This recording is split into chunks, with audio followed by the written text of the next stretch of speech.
Key 8. Strength.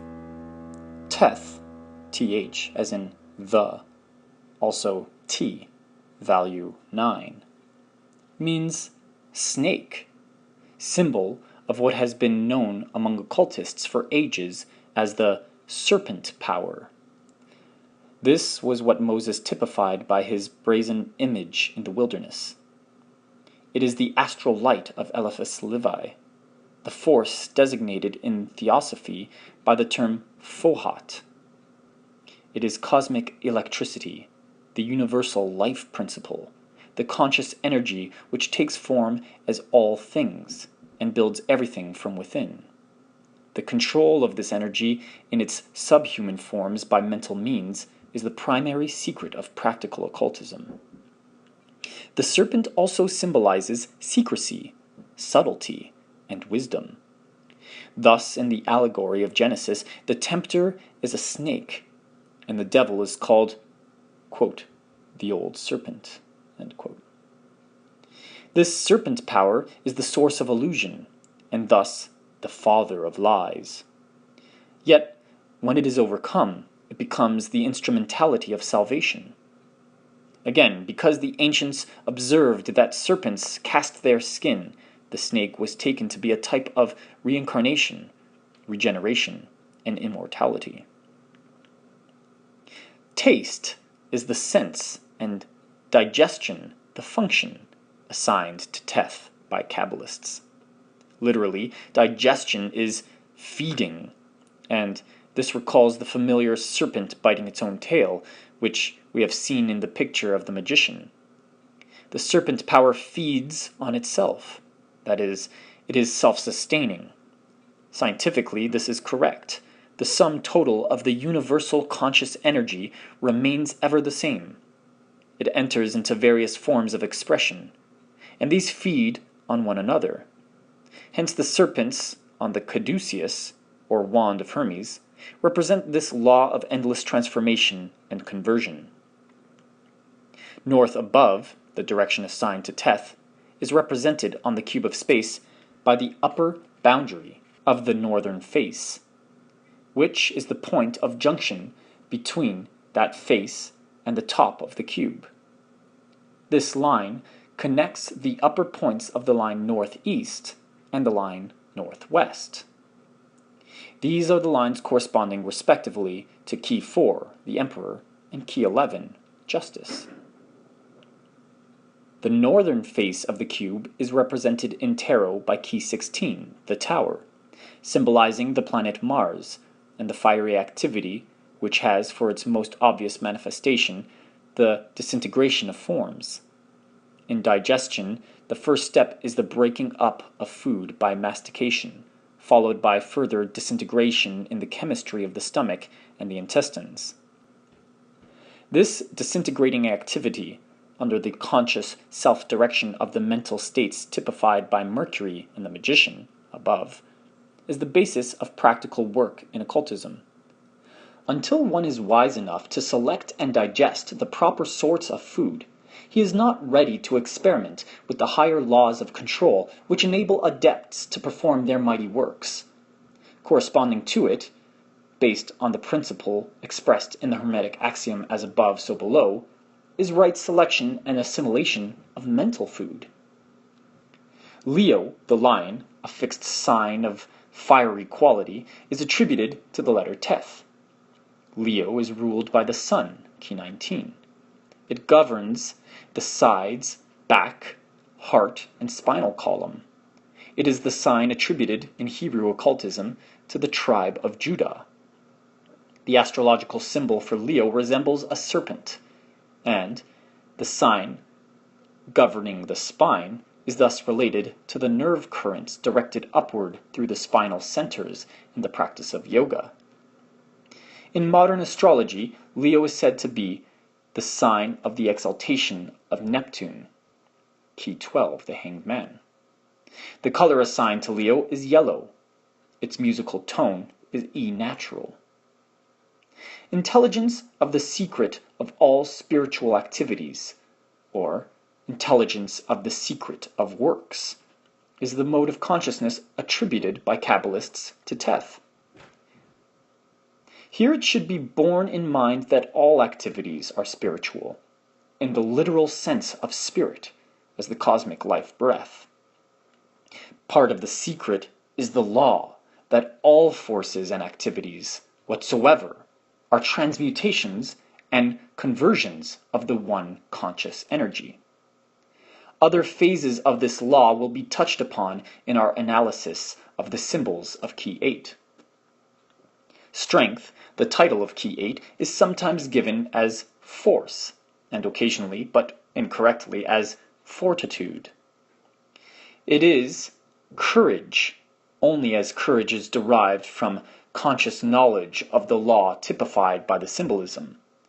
The correct titles, strength or force, allude to the fiery life power, which is the source of all human action. The yellow background of the picture agrees with the color attributed to Leo in our scale. In the distance is a mountain peak, like the one shown in Key 6, and having the same meanings. In contrast to the urban aspect of Key 7, the scene here is an uninhabited plain. It is a plain in a valley, suggesting the level of actual existence. But the absence of houses indicates that the conditions here are those of nature, apart from human artifice. The woman's yellow hair identifies her with the Empress, so that we may understand her to represent creative imagination and the subconscious generation of mental imagery. Instead of a wreath, she wears a crown of flowers, indicating that at the point of development shown by Key 8, the forces of organic life are nearer to fruition.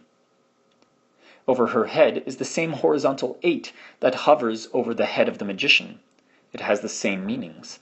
It further intimates that something of the magician's quality has been transferred to the woman. It indicates the fact that subconsciousness receives the impress of self-conscious mental states and is modified by self-conscious selectivity and initiative. Even as the outcome of the digestive processes, themselves governed by subconsciousness, depends on our conscious selection of food and our conscious attention to the preliminary work of mastication, so does the outcome of subconscious operations in general depend, for good or ill, on the selection and direction which are the particular business of the self-conscious plane of mind. Note, in this connection, that on the cube of space, the line north above is at the top of the cube, or at the level of the upper surface, which is assigned to Key 1, the magician. The unornamented white robe of the woman signifies purity in the strictest sense of that word, which means freedom from mixture. Because white is the color assigned to Kether, the crown, which is the uppermost circle on the Kabbalistic diagram of the Tree of Life, this color, wherever it appears in tarot symbolism, relates to the pure spiritual influence of the primal will. Around her waist is a chain of roses, twisted, though this detail is not very clear in the picture, so as to form another figure 8.